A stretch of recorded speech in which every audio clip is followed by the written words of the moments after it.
Ata që dëmtojnë drunjet ose mobiljet urbane me ose pa qëllim do të obligohen të ambulojnë plotësisht dëmin e shkaktuar.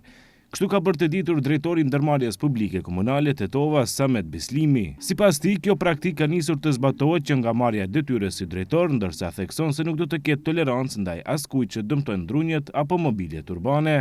Fillim kur erdha dhe më thonë kush dojte dhe çka dojte bëjte dhe as nuk u evidentote, as nuk u kompenzonte.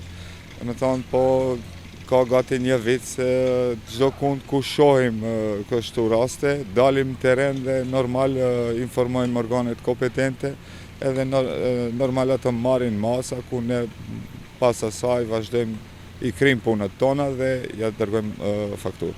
Bislimi bën të ditur se rastet më të shpeshta të dëmtimit të drunjve ndodhin si pasojë aksidenteve në komunikacion.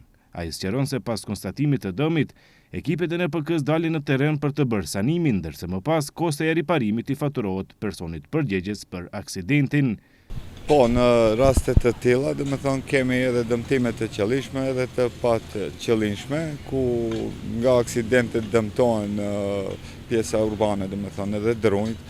Në këto raste evidentohet, llogaritet, rregullohet edhe normal personi i cili e bën atë dëmtim i shkon faktura se sa ka kushtuar dhe detyrohet që të bëj pagesën e dëmit që ka bërë. Në fund, Bislimi u bëri thirrje qytetarëve që të tregojnë kujdes ndaj hapësirave publike duke mos dëmtuar mobilet urbane dhe gjelbrimin, pasi ato janë pasuri e përbashkët dhe në shërbim të gjithë qytetarëve.